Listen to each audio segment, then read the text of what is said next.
نحمده ونصلي على رسوله الكريم اما بعد فاعوذ بالله من الشیطان الرجیم بسم اللہ الرحمن الرحیم۔ بہت شکریہ چیئرمین صاحب۔ یہ ختم نبوت کا جو یہ ایشو آج کل بہت زیادہ ہاٹ ہوا ہے، اور جتنی بھی تنظیمیں ہیں مجلس ختم نبوت کی، چاہے وہ عالمی ہو یا پاکستان کی ہوں، ان کے اسٹیٹمنٹس وغیرہ بھی آ چکے ہیں۔ یہ انتہائی سینسیٹیو مسئلہ ہے، اس لیے میں اس میں بہت احتیاط سے بات اس لیے کرنا چاہتا ہوں کہ ہم دودھ کے جلے ہیں، چھاچھ پھونک پھونک کے پینا چاہتے ہیں، کیونکہ ہمارے ساتھ یہ کام ایک سازش کے تحت کیا گیا تھا۔ سب کو پتہ ہے کہ ایک لفظ صرف حلف کی جگہ اقرار لکھا گیا تھا، اور اس پہ آپ کو پتہ کیا ہوا تھا؟ ہمارے وزیر قانون کو بھی استعفیٰ دینا پڑا تھا، یہاں پہ دھرنا بھی ہوا تھا، سارا کچھ ہوا تھا، پیسے بھی تقسیم ہوئے تھے۔ اس وقت کے کچھ لوگ جو ہیں وہ وہاں جا کے شریک بھی ہوئے تھے، ہمارے شاہ محمود قریشی صاحب بھی شاید گئے تھے، شیخ رشید صاحب بھی جا کے بیٹھے تھے خادم حسین رضوی صاحب کے ساتھ، اور ڈاکٹر شیری مزاری بھی گئی تھی۔ میں کوئی اس سے سیاسی فائدہ نہیں اٹھاؤں گا، کیونکہ میں یہ سمجھتا ہوں، اس وقت بھی کہتے تھے کہ یہ ٹھیک نہیں ہے، اس پہ لوگوں کی جانیں چلی جاتی ہیں، یہ کوئی سیاسی مسئلہ نہیں ہے، یہ اسلامی مسئلہ ہے، یہ مسلمانوں کا مسئلہ ہے، اور یہ یعنی کہ بڑا فنڈامنٹل ایشو ہے کہ انا خاتم النبیین لا نبی بعدی، لا کتاب بعدی، لا رسول بعدی۔ اس کے بعد بھی اگر کوئی یعنی کہ اپنا کام دکھانے کی کوشش اس ملک میں جو اسلامی جمہوریہ پاکستان ہے، جس کے آئین میں یہ لکھا ہوا ہے کہ اس ملک میں کوئی غیر اسلامی قانون بھی پاس نہیں ہو سکتا اسلام اور سنت کے خلاف، اس کے اندر اس طرح کی لوگ چیزیں کیوں کرتے ہیں؟ یہ سوچنے والی بات ہے۔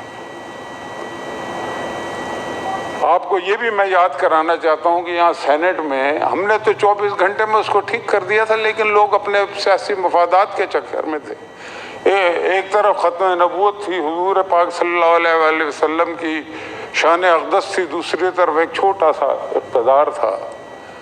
تو آپ نے دیکھا یہاں کیا تماشا لگا تھا، کیسے یعنی کہ باتیں ہوئی تھیں یہاں پہ، اور ہمارے وزیر داخلہ پہ حملہ ہوا، خواجہ آصف کے اوپر وہاں پہ کالک پھینکے، یہ سارے اسی چیز کے لیے ہوا۔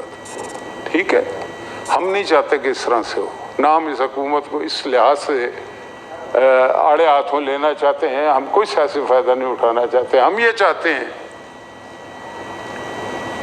کہ پہلی بات تو یہ کہ ماضی میں جو کچھ، میں یہاں سینٹ کی بات کر رہا تھا، یہاں حافظ حمداللہ صاحب جو ہمارے سابق سینیٹر تھے، انہوں نے ایک پھر ترمیم پیش کر دی تھی۔ اب دیکھیں یہاں پہ ہوتا کیا ہے، ہمیں اس سے سبق سیکھنا چاہیے۔ میں صرف وہ بات کر رہا ہوں جو ہوئی ہے، اپنے پاس سے کوئی بات نہیں کر رہا۔ حافظ حمداللہ صاحب نے، یہ سارے گواہ ہیں جو اس وقت یہاں پہ موجود تھے، انہوں نے ایک ترمیم دی تھی، اور اس ترمیم کے تحت وہ سارا مسئلہ حل ہو رہا تھا۔ تو اس ترمیم کی راجہ ظفر الحق صاحب نے بڑھ چڑھ کے حمایت کی تھی، ہم نے اس کے حق میں ووٹ دیا، مسلم لیگ نون نے، کچھ پارٹیوں نے سمیت پی ٹی آئی کے ووٹ نہیں دیا، لیکن اگلے دن جا کے کہا وہی، اور اس وقت دھرنا بھی ہو رہا تھا۔ تو آپ خود اپنی اداؤں پہ ذرا غور کریں، ہم اگر عرض کریں گے تو شکایت ہوگی۔ تو اور پھر یہ مسئلہ جو ہے نا، یہ مسئلہ، ہم مسلمان ہیں، اور صرف ہم نہیں ہیں پاکستانی مسلمان، دنیا بھر کے مسلمان ہیں، 1 ارب سے زیادہ مسلمان بستے ہیں، اور وہ حضور پاک صلی اللہ علیہ وآلہ وسلم کی ختم نبوت کو اپنی عزت اور حرمت سمجھتے ہیں، اور اس کے بغیر اسلام مکمل نہیں ہوتا، مسلمان مکمل نہیں ہوتا۔ آج جو این جی اوز کے پیسے لے کے جو خرافات اس ملک میں آ گئی ہیں اور ہمارے مذہب کو خراب کرنے کی کوشش کر رہی ہیں، ہمیں معلوم ہے اس بات کا، لیکن ہم اس سازش کو کامیاب کسی قیمت پہ اس لیے نہیں ہونے دیں گے کہ پاکستان کے عوام کا اس پہ ایک شرائط صدر موجود ہے۔ چند لوگ ہیں جو مطلب کہ منہ سے اپنے آپ کو بے شک مسلمان بھی کہتے ہوں، لیکن ان کے اور کچھ بینیفٹس ہیں۔ تو ایمان کا مسئلہ ہے یہاں پہ، تو میں یہ کہنا چاہتا ہوں کہ ایک تو یہ ہمارے نور الحق قادری صاحب جو ہیں، جو وزیر صاحب ہیں، وہ تشریف لائے، انہوں نے ایک بیان دیا، مجھے پتہ ہی نہیں تھا، نیچے سے ہو گیا۔ مان لیتے ہیں اس بات کو بھی، وہ ڈانگ پھیرنے والی بات ہو رہی تو ڈانگ ذرا نیچے پھیرے نا بھائی، تو کس نے کیا کو پتہ تو لگے، ٹھیک ہے؟ یہ کون لوگ ہیں جو کر جاتے ہیں؟ اور پھر یہ ہے کہ ہمارے دور میں تو ایکشن ہوا تھا، آپ نے کس کے خلاف ایکشن کیا ہے اور کس کے خلاف ایکشن آپ کرنے کا ارادہ ہے، یہ بتانا پڑے گا بھائی جان۔ اب جو ہونا تھا وہ تو ہو گیا، اور ہم جو ہونے نہیں دیں گے کسی قیمت پہ بھی، اس لیے کہ یہ ہمارے ایمان کا مسئلہ ہے، اور ہم اپنی زندگیوں پہ کمپرومائز کر سکتے ہیں، ایمان پہ کمپرومائز نہیں کر سکتے۔ Thank you.